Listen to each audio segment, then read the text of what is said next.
Everybody.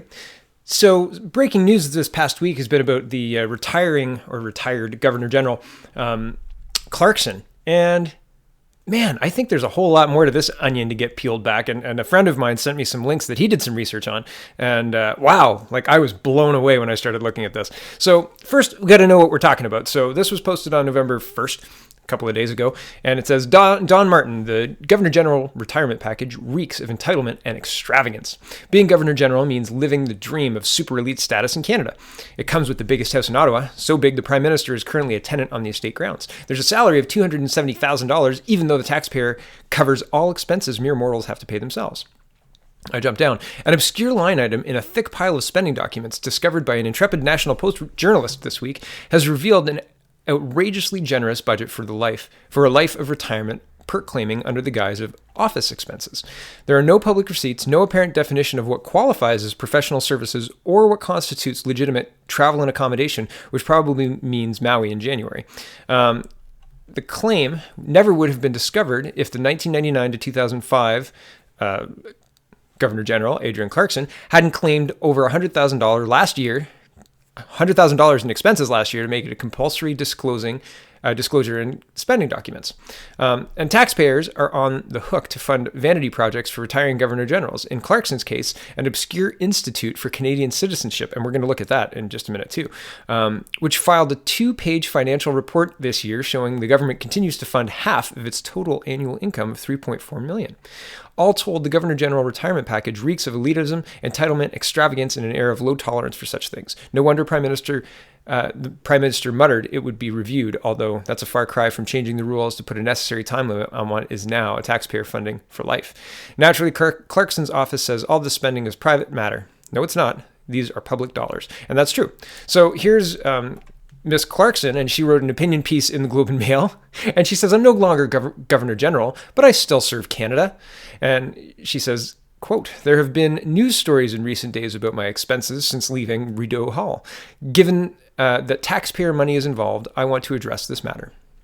And then she goes kind of on a laundry list of explaining away why she's still being paid money and has expenses covered. Two things I want to highlight. First, here's the financial report that's put out by the Institute for Canadian Citizenship. That's her institute, her being Miss Clarkson. Okay, so this is the CEO, and he's writing his thing. Here's the spending.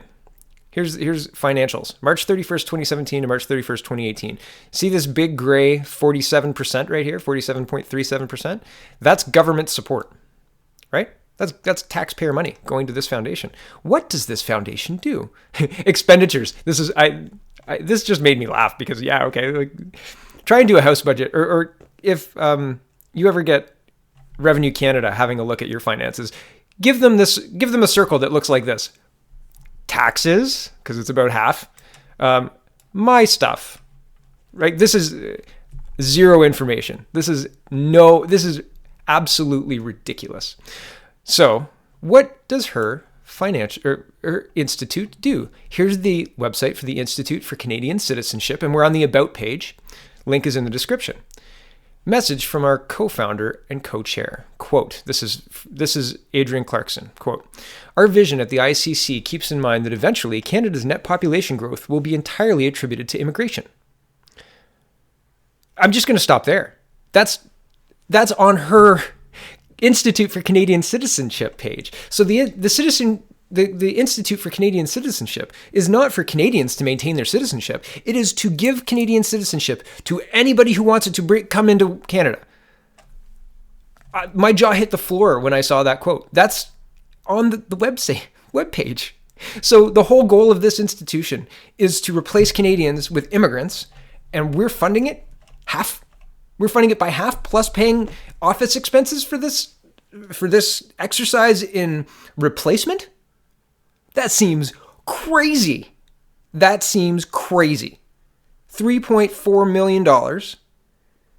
Half of that paid by Canadian taxpayers directly to realize the vision of the ICC, that is, replace Canada's population with immigrants. Insanity. And so Justin Trudeau knows about this. Here's an article from updated. Well, it was printed on October 31st, updated on November 1st. Prime Minister says funding for former Governor Generals to be reviewed in light of Clarkson's expenses. Maybe could you review the spending on her institute too? Hey, I mean, they're all corrupt. Trudeau, Morneau, they're all corrupt. They know about this. This is not news to them. This is their goal. This is what the Global Compact on Migration is wanting. And Justin wants Canada to lead the way. Our taxpayer money going to fund non-citizens coming to Canada to become citizens. That's the goal. Unbelievable. It's just incredible. And this government has no credibility left. None. Here's one other story that is kind of along the same lines. It's just another side of the coin of the lack of transparency, the spending, the having people doing secret jobs, etc. Here's Katie Simpson from CBC, and this is a tweet stream, and I'm going to read it out, and I think you'll connect the dots when I'm done, but here we go. So I just did a 28-minute interview with Liberal MP MP Di Lorio, who confirms he has not been on Parliament Hill since the House returned in September. We wrote a story about it yesterday, and this was kind of in my docket of things to do yesterday. I thought it was really interesting. This MP is a sitting Liberal MP who has not been in the House since the House started sitting this session in September. That's really against the rules. If you elect somebody to go to represent you in Ottawa, and they decide instead to not go to Ottawa, and he's been doing speeches and other things, and it seems moonlighting. If you look up his name in moonlighting, it comes up quite a lot. So nobody knows why. So this reporter just did a 28-minute interview with him. And here's more. Okay, so the next tweet in the stream. Di Lorio tells me that it is false that he wanted to, quote, handpick his next successor. However, he confirmed at length that he should be able to have a say in who becomes next candidate in his riding, listing off his abilities as a good judge of character. He also does not want there to be an open nomination process, and that the next candidate should be designated. He says that as a politician, he takes pride in expressing his views, and that this is what he would like to see happen. He also says he was given permission by the Whip and the PM to not attend his duties in the House of Commons, to conduct unspecified work on the PM's behalf, despite being asked multiple times he would not discuss the work he was doing, only to say that we should ask the PM. Also, just to confirm, I stand by my original reporting, which is linked in the tweet, the top tweet. Di Lorio tells me after he announced that he would be quitting last April, he started meeting with his constituents, and in the process of doing that, I'm receiving, obviously, their appreciation and also their insistence that I remain, he said. Di Lorio says, quote, as it evolves, it becomes very clear that my resignation does not seem to be an option for the people that I meet, and I meet many of them. When I pressed Di Lorio to find out what he was doing while away from the House of Commons, he said, quote, that they are matters that require my abilities, my knowledge, my experience, my expertise, and very important groups and individuals with whom I am adept at interacting. Di Lorio, quote, I am not the person deciding on those projects. They obviously belong to the Prime Minister. I put myself at his service. Government sources say that Di Lorio has been given permission to work away from the Hill to dedicate his time to road safety work. Source could not tell me when the work started, could not tell me how many other Liberal MPs have been granted this kind of permission. So this is an insane departure from the usual work of an MP and who's not a minister. This is just a backbenching Ottawa MP who's doing private work on road safety for Justin Trudeau. What? So that same Prime Minister is saying, no, we're definitely going to look into the former Governor General who is trying to actively replace Canadians with immigrants because that she wants to keep in mind that the ICC keeps in mind that eventually Canada's net population growth will be entirely attributed to immigration. Crazy! Great, we're spending taxpayer dollars on this. Why? Shut it off. Holy cow, it makes no sense. On this person who's so tone deaf, she believes that she's doing good work. For who? Not Canadians, madam. Not Canadians.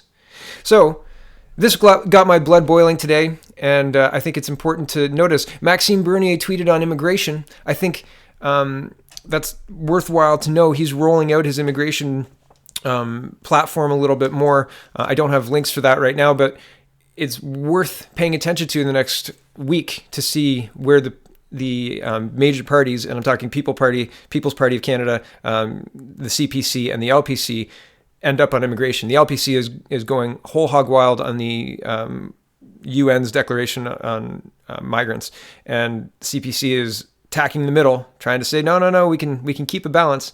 We're going to attach economic migrants to jobs in different provinces, and we're going to have data. And Maxime Bernier is tacking to, we're going to reduce immigration to $250,000 immigrants per year, and he makes his case on his website. So it's starting to take shape, this election cycle. We're starting to see where the big battles are, but the amount of corruption all across our government, through judges, through former governor generals, through institutes that are supported by our taxpayer dollars, that are working to replace Canadians. This money doesn't go to help Canadians. This money goes to help other foreigners. Why? So, especially within this context, the context of the replacement entirely attributed to immigration, the population growth will be attributed to immigration. Unbelievable and unsustainable.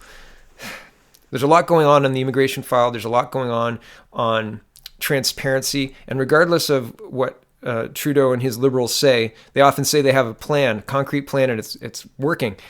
That is false. Just like it is false that they have a plan for this immigration to quell it or to stop it or to change it in any way. They want to replicate what is happening in Europe, and they're trying to do it as fast as possible because the clock is ticking. I hope Canada wakes up. Thanks for watching, everybody. peoplespartyofcanada.ca. Check it out. Become a member. Check out the rally on the 14th in Etobicoke. Have a good day, everyone.